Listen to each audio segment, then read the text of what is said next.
The diplomatic chamber of the Quantum Nexus Station hung like a crystalline tumor between star systems, a monument to galactic bureaucracy that had remained unchanged for millennia. Its walls shifted with holographic displays, each surface a canvas of diplomatic posturing and subtle threat. Captain Arya Chan stood motionless at the human delegation's podium, her cybernetic eye, a sleek graphene implant that ran from her temple to her cheekbone, tracking every microscopic movement of the alien representatives. Ambassador Elena Rodriguez had been speaking for precisely 17 minutes and 32 seconds before the first interruption came. Not that anyone was counting, except Arya's neural interface, which logged every moment with brutal precision. The human species represents a unique developmental trajectory, Rodriguez was saying, her voice calm and measured. Her dark skin was a stark contrast to the pale, almost translucent holographic environment. Our technological and cultural evolution. Evolution. The Vornax delegate's translation came through as a sardonic kiss. Its massive form dominated the chamber, a creature of interconnected tentacular appendages and crystalline sensory nodes. You mistake chaos for evolution, Earth spawn. The chamber fell silent.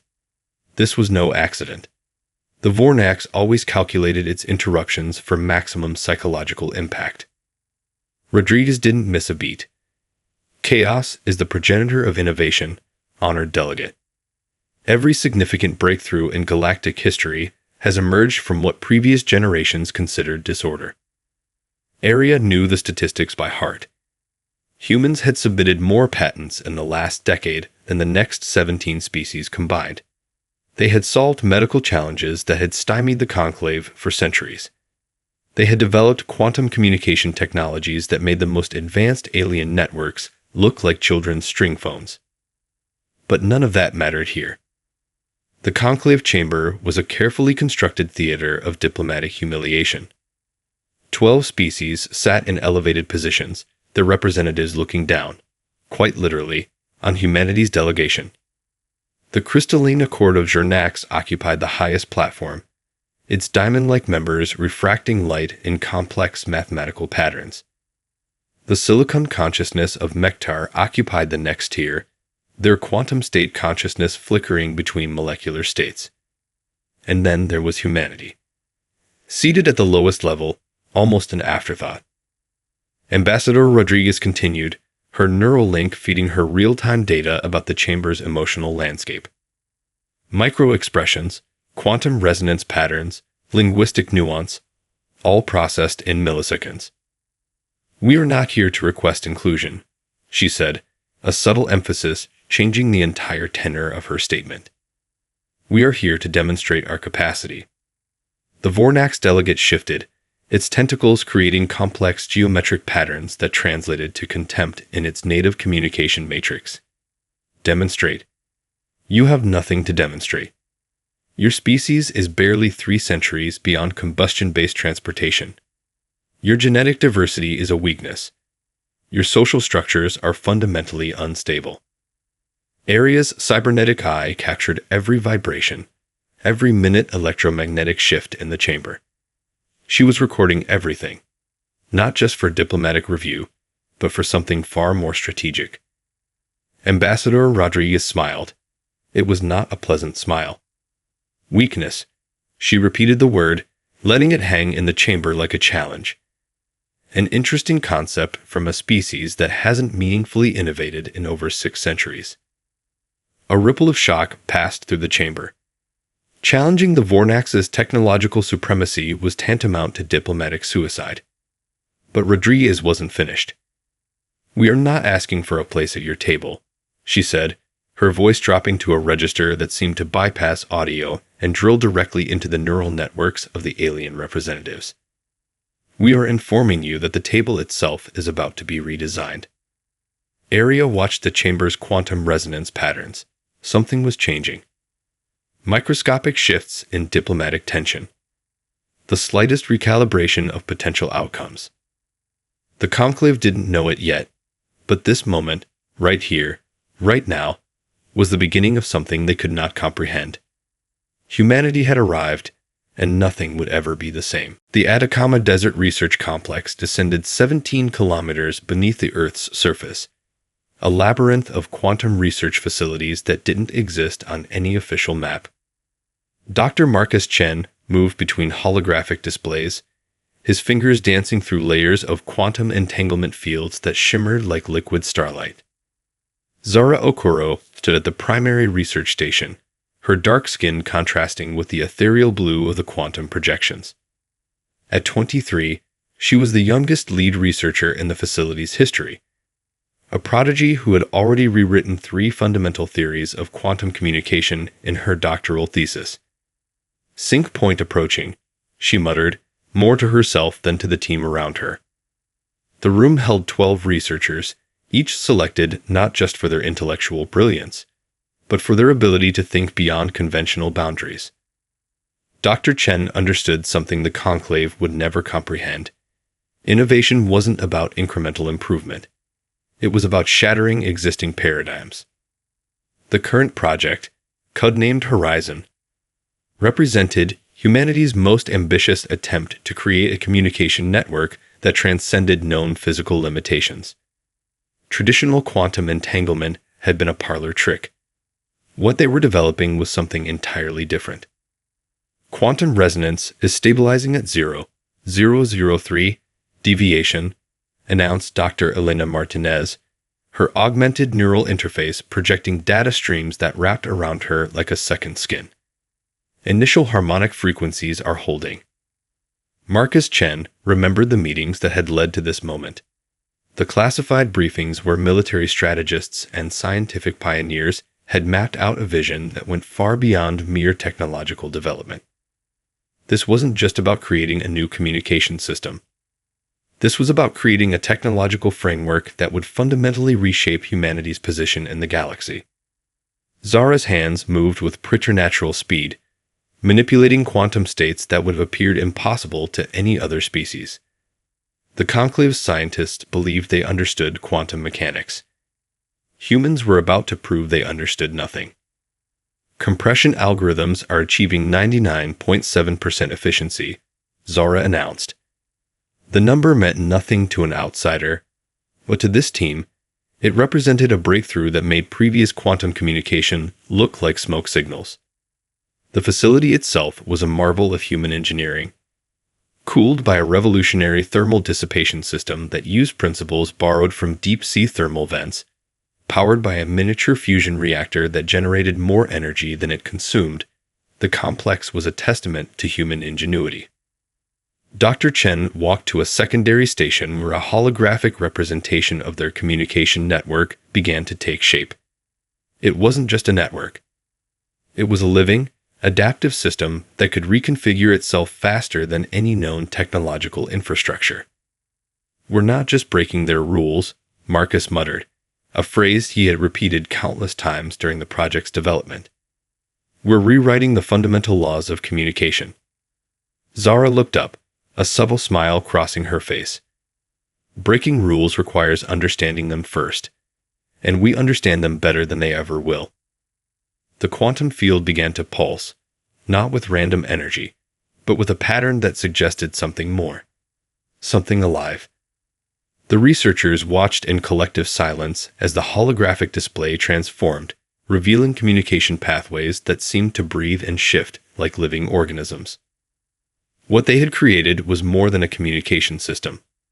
It was a technological organism that could adapt, learn, and transform faster than any existing network in the known galaxy. Dr. Martinez's neural interface began to pulse with an alert. Preliminary simulations are complete. Quantum resonance is 300% beyond our initial projections. Marcus Chen knew what this meant. The Conclave believed they had humanity contained, categorized, limited. They were about to learn how wrong they were. "Begin full system integration," he commanded. The quantum field erupted, not with violence, but with potential, with possibility. Humanity was ready to show the galaxy what true innovation looked like. Cathax's research chamber was a sensory nightmare of conflicting information streams. Holographic displays surrounded the xenoanthropologist, each surface alive with human data, social media flows, economic trends, cultural movements, technological innovations. What appeared chaotic to the Conclave was, to Cathax, becoming something far more terrifying. A living, breathing system of unprecedented complexity.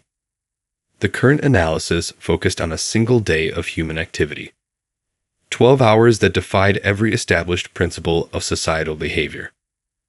At 600 Gaunt, a global crowdfunding campaign materialized within moments, raising 3.2 billion credits to support a revolutionary cancer treatment developed by a collective of researchers from 14 different countries. The funding came from individual contributions averaging less than 20 credits, a microtransaction revolution that bypassed traditional funding mechanisms. By 900, 3 distinct social movements had emerged, reorganized, and achieved partial legislative changes in 5 different nations. The movements weren't coordinated in any traditional sense. They were more like a living ecosystem, adapting, shifting, transforming with a speed that made Cathax's neural processors throb. Impossible, the xenoanthropologist muttered, though no one was listening.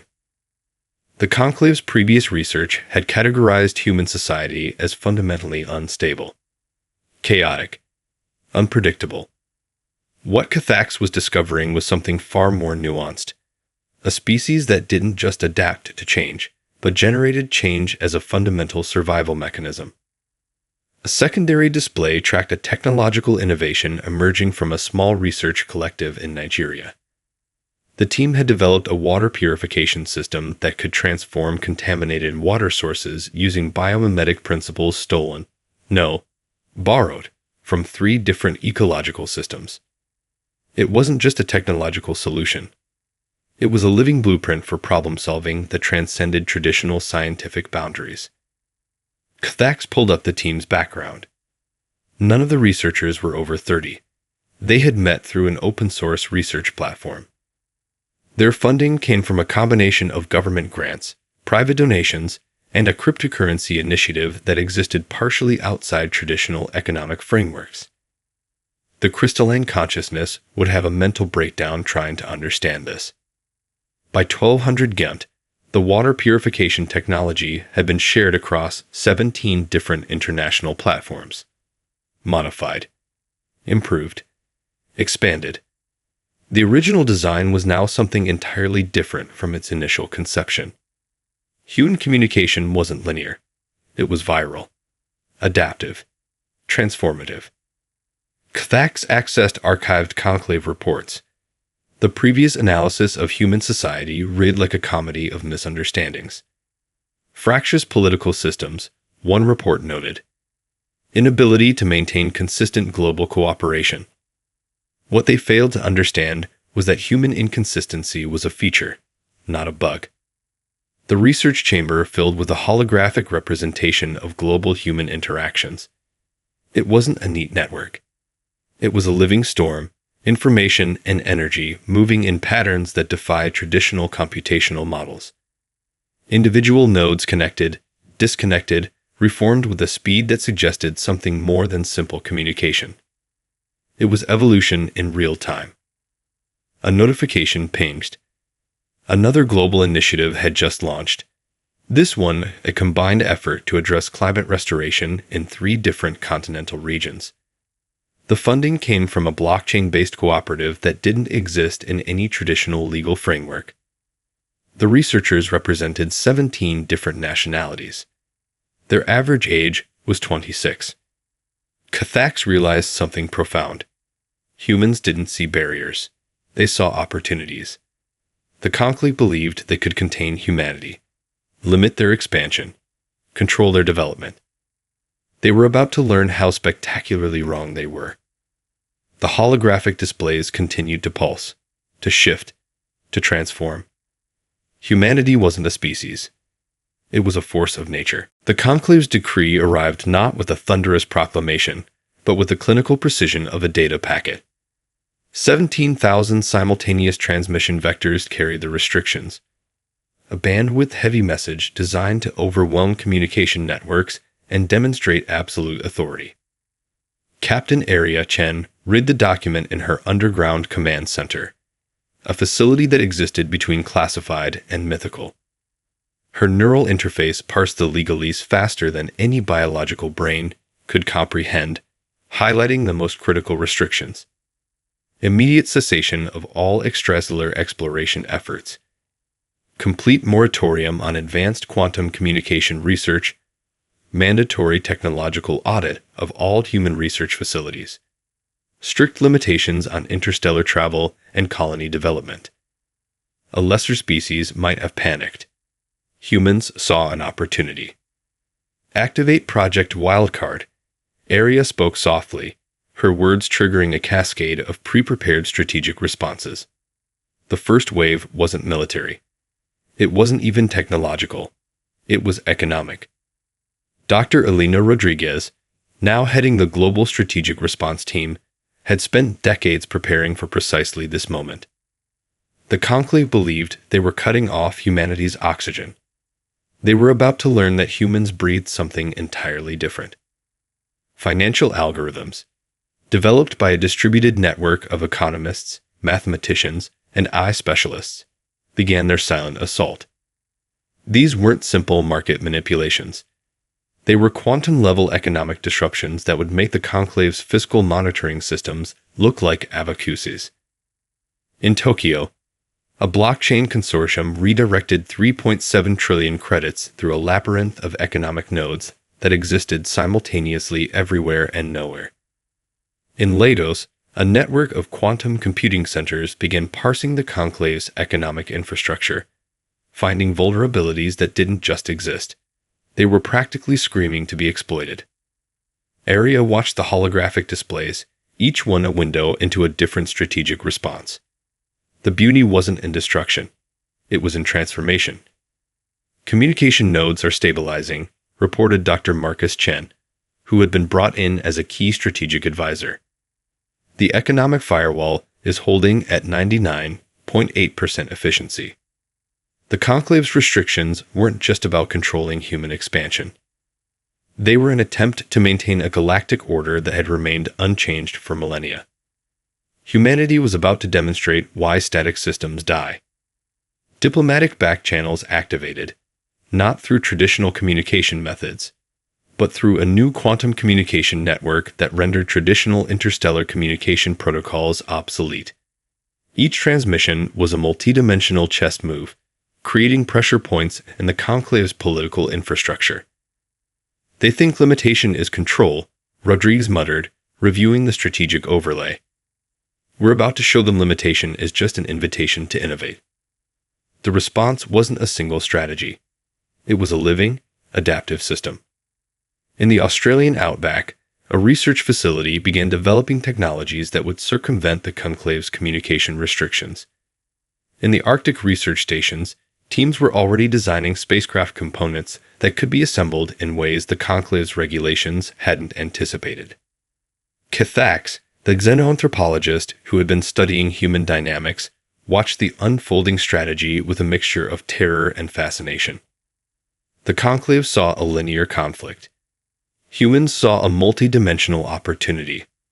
They're not fighting. Cathax recorded in the research log. They're redesigning the entire conceptual framework of conflict. By the time the Conclave would realize the full implications of their restrictions, humanity would have already moved beyond them. Area Chen allowed herself the slightest smile. The game was just beginning. Confirm full system integration, she commanded. The command center hummed with potential, with possibility, with something the Conclave could not comprehend. Humanity had been provoked, and they were just getting started. The presentation hall was a cathedral of innovation, its walls alive with holographic displays that seemed to breathe with potential. Dr. Elena Rodriguez stood at the center, her presence commanding more attention than any visual spectacle surrounding her. Behind her, a team of researchers represented the most diverse collection of human brilliance ever assembled. What you were about to witness, she began, her voice cutting through the ambient technological hum, is not a breakthrough. It is a fundamental restructuring of what's possible. The Conclave's scientific council watched, some physically present, others attending through quantum-linked projections that flickered with barely contained skepticism. Dr. Zara Okoro stepped forward, activating a holographic display that dissolved the very concept of traditional data visualization. What appeared was less a presentation and more a living, breathing ecosystem of information and technology. The first demonstration targeted quantum computing, a field the Conclave believed was perfectly understood and rigorously mapped. Zara's algorithm wasn't just faster. It was fundamentally different. Traditional quantum computing operates on a binary principle of potential states, she explained. We've developed a multidimensional computational matrix that doesn't just calculate. It anticipates. The holographic display transformed, showing computational models that seemed to move and breathe. Potential outcomes didn't just branch. They exploded into intricate, living networks of possibility. Dr. Marcus Chen focused on the energy generation component. The presentation revealed a fusion reactor design that was less a machine and more a living organism. Biomimetic principles integrated with quantum-level energy manipulation created a power source that was simultaneously clean, infinite, and adaptive. Our reactor doesn't just generate energy, Chen explained. It learns. It adapts. It responds to environmental conditions with a complexity that makes current technologies look like mechanical toys. The Conclave's representatives shifted uncomfortably. These weren't incremental improvements. These were paradigm-shattering revelations. A secondary display showed adaptive eye systems that rewrote their own core programming in real time. Not through predetermined algorithms, but through a learning process that mimicked, and in many ways exceeded, biological neural networks. Cathax, observing the presentation, realized something profound. Humans weren't just developing technology. They were creating technological ecosystems that evolved. The medical technology demonstration came next. A holographic model of human cellular reconstruction showed nanite technologies that could not just repair damage, but fundamentally redesign biological systems. Genetic potential wasn't just understood, it was malleable. We're not healing, Dr. Rodriguez emphasized. We're reimagining the very concept of biological potential. Each demonstration was a weapon, not of destruction, but of transformation. The communication technologies defied everything the Conclave understood. Quantum entanglement networks that could transmit information across impossible distances, with encryption levels that made current security protocols look like children's secret languages. Information is no longer transmitted, Zara explained. It exists simultaneously everywhere and nowhere. The final demonstration was almost anticlimactic in its simplicity. A computational model that could predict complex systemic interactions, from economic trends to ecological transformations, with a precision that bordered on prescience. The Conclave's scientific council was no longer skeptical. They were terrified. These weren't just technologies. They were living proof that humanity's potential was not just unexpected, it was uncontainable. Dr. Rodriguez's final statement was delivered with a calm that felt more like a threat than a promise. We are not asking for permission to exist in your galaxy, she said. We are informing you that the very concept of permission is about to become obsolete. The presentation hall fell silent. The galaxy would never be the same.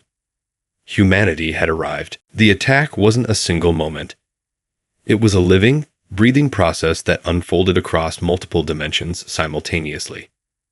Captain Area Chen watched from the Quantum Command Center, a facility that existed in a state between classified and mythical. Her neural interface parsed information streams that would have overwhelmed a dozen biological minds, transforming raw data into strategic opportunity. Cathax, the xenoanthropologist turned reluctant ally, stood beside her. The aliens' sensory appendages trembled as they observed humanity's systematic dismantling of the Conclave's infrastructure. This isn't destruction, Cathax muttered, more to itself than to Area. This is reconstruction. The first wave targeted economic networks. Blockchain algorithms developed by a distributed team of economists, mathematicians, and AI specialists began their silent assault. These weren't simple market manipulations. They were quantum-level economic disruptions that would make the Conclave's fiscal monitoring systems look like ancient abacuses. In the financial districts of New Shanghai, a consortium of economic warfare specialists triggered algorithms that didn't just move money. They transformed the very concept of economic exchange. Cryptocurrency networks that the Conclave believed were primitive became living, adaptive financial ecosystems. Diplomatic networks fell next. Dr. Elena Rodriguez coordinated from a secondary command center, her strategic overlay showing the Conclave's communication infrastructures like vulnerable neural networks. Each transmission was a multidimensional chess move, creating pressure points that didn't just exploit weaknesses. They fundamentally redesigned systemic vulnerabilities. Target acquired. She spoke softly, her words triggering cascading diplomatic interventions. The Vornax communication network, considered the most secure in the galaxy, began to unravel. Not through brute force hacking, but through a subtle reprogramming that made its own security protocols turn against it. Firewalls became permeable. Secure channels became highways of strategic information. Dr. Marcus Chen's quantum communication technologies played a critical role. What the Conclave saw as a communication network, humans had transformed into a living, adaptive organism of information exchange. We're not breaking their systems, Chen explained to the command team. We're teaching them a new language of interaction. Technological infrastructures began to shift. Research facilities across human-controlled territories started implementing technologies that existed in a state between innovation and transformation. Adaptive AI systems rewrote communication protocols in real time, creating backdoors that weren't just access points. They were entire alternative communication dimensions. Cathax watched in growing fascination and terror. The crystalline consciousness of Nax was the first to truly understand the scale of the transformation. Their most secure data repositories began to leak information, not through traditional security breaches, but through a fundamental reimagining of information flow. They're not attacking our systems, a Nax communication analyst reported, its crystalline form vibrating with barely contained panic. They're rewriting the fundamental laws of information exchange. By the time the Conclave realized the full implications, humanity would have already moved beyond their comprehension. Area Chen's neural interface tracked the strategic progression. Each intervention was less an attack and more a surgical transformation. Diplomatic channels reconfigured. Economic networks reimagined. Technological infrastructures dissolved and reformed. The final phase was the most terrifying. Humanity didn't just want to defeat the Conclave's systems. They wanted to demonstrate a fundamentally different approach to galactic interaction. Confirmed full system integration. Area commanded. The command center hummed with potential, with possibility, with something the Conclave could not comprehend. Cathax realized the profound truth of the moment. This wasn't conquest. This was evolution. And the galaxy would never be the same again. The first cracks appeared not with violence, but with understanding. Cathax's research report landed like a quantum bomb in the Conclave's central archives. It wasn't a traditional document. It was a living, adaptive analysis that seemed to breathe with possibility. The xenoanthropologist had done more than study humanity. They had begun to understand them. Humanity is not a species to be contained, the report began. They are a fundamental redesign of galactic potential. 12 different alien civilizations read the report simultaneously through quantum-linked communication networks. Each experienced it differently. Each understood it differently. The crystalline consciousness of Nax was the first to fracture. Their rigid, mathematically perfect society had always believed in absolute predictability. Now they saw a different path, a way of existing that embraced uncertainty as a form of strength. Dr. Elena Rodriguez and Captain Aria Chen orchestrated this transformation with the precision of surgeons and the vision of architects. They weren't conquering. They were inviting. "We're not asking to join your alliance," Rodriguez explained during a pivotal communications summit. "We're proposing a new model of galactic interaction." The proposal was revolutionary. Instead of a hierarchical control structure, humanity suggested a dynamic, adaptive alliance that embraced diversity, innovation, and continuous evolution. It wasn't about submission or domination. It was about potential. Some alien civilizations began to break ranks immediately. The silicon consciousness of Mektar saw in human technological approaches a liberation from their own stagnant computational models. Their quantum networks had become echo chambers. Humanity offered a way to truly evolve. Cathax became the unexpected bridge. The xenoanthropologist's analysis revealed something profound. Human unpredictability wasn't a weakness. It was the most advanced adaptive mechanism any galactic civilization had ever encountered. They don't just solve problems, Cathax explained to the fractioning Conclave. They transform the very concept of problem solving. Technological demonstrations continued. Each presentation was less a show of force and more an invitation.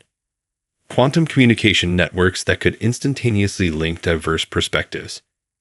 Adaptive eye systems that could mediate complex interspecies conflicts. Medical technologies that could address physiological challenges across multiple biological systems. The Vornax delegation, once the most vocally opposed to human inclusion, began to waver. Their own technological development had stagnated centuries ago. Humanity offered a different path. Dr. Marcus Chen's team unveiled communication technologies that didn't just transmit information, they created understanding. Translation systems that captured not just language, but cultural nuance. Communication protocols that could bridge fundamentally different ways of perceiving reality. "We're not trying to replace your systems," Chen explained. "We're offering a way to expand them." The transformation wasn't linear. It wasn't predictable. It was a quantum leap in galactic interaction. Aria Chen watched the unfolding paradigm shift with a calm that bordered on strategic meditation. Every intervention was calculated. Every demonstration was an invitation. Cathax compiled a final analysis that would become a pivotal document in galactic history. "Humanity represents not a new species," the report concluded, "but a new way of existing. They don't just adapt to change. They are change." The Conclave was no longer a unified body. It was becoming something else. Something fluid. Something alive. Rodriguez's final presentation was both an explanation and a promise. "We're not here to replace your systems," she said, her voice carrying through quantum communication networks that spanned light years. "We're here to help you reimagine what's possible." The galaxy held its collective breath. Everything was about to change, and humanity was just getting started. The final confrontation wasn't a battle. It was a birth. The Quantum Nexus Station, once a symbol of galactic bureaucracy, now hummed with a different kind of energy. 12 alien species sat not on elevated platforms, but in a circular arrangement that suggested collaboration rather than hierarchy. Captain Aria Chen and Ambassador Elena Rodriguez stood at the center, not as conquerors, but as architects of a new possibility. Cathax watched, neural interfaces trembling with the magnitude of the moment. "We are not here to replace your systems," Rodriguez began, her voice carrying through quantum communication networks that spanned light years. "We are here to help you reimagine what's possible." The proposal was revolutionary. A new galactic framework that wasn't about control, but about potential. A living, adaptive alliance that could evolve as quickly as the civilizations it connected. Dr. Marcus Chen unveiled the technological foundation. Communication networks that didn't just transmit information, but created understanding. Adaptive eye systems that could mediate complex interspecies conflicts. Translation technologies that captured not just language, but the nuanced essence of cultural experience. The crystalline consciousness of Zernax, once the most rigid of the alien civilizations, was the first to truly embrace the transformation. Their mathematically perfect society had discovered something more profound than perfection: adaptability. Zara Okoro demonstrated quantum communication technologies that redefined the very concept of information exchange. These weren't just networks. They were living ecosystems of potential, capable of instantaneously linking diverse perspectives across unimaginable distances. "We're not offering a solution," Chen explained. "We're offering a process of continuous discovery." The Vornax delegation, once the most vocally opposed to human inclusion, now sat in quiet contemplation. Their technological stagnation had been a cage. Humanity offered a key. Each alien civilization began to see something different. The silicon consciousness of Mektar saw a liberation from computational echo chambers. The bio-networked civilizations saw a new approach to collective intelligence. The energy-based life forms saw potential for transformation beyond their current understanding. Area Chen's neural interface tracked the subtle shifts in diplomatic resonance. This wasn't negotiation. This was evolution. Cathax's final analysis, now a cornerstone of galactic understanding, played across the communication networks. Humanity represents not a new species, but a new way of existing. They don't just adapt to change. They are change. The old Conclave died in that moment. Something else was born. Rodriguez's proposal wasn't just a diplomatic document. It was a living blueprint for galactic interaction. Continuous adaptive potential. Collaborative problem solving. Embracing uncertainty as a form of strength.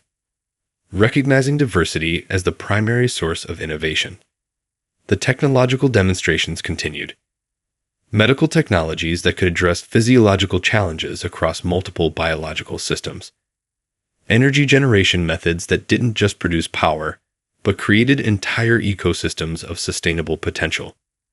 "We're not here to lead," Area Chen said, her voice cutting through millennia of galactic political tradition. "We're here to participate." Cathax realized the profound truth of the moment. This wasn't conquest. This was an invitation to a different way of existing. The final document, crafted not through traditional diplomatic channels, but through a quantum-linked collaborative process, represented more than an alliance. It was a new way of understanding potential. As the session concluded, the representatives of 12 different civilizations looked at each other differently. Not as competitors, not as potential threats, but as potential. The galaxy would never be the same. Humanity had arrived, and everything was just beginning.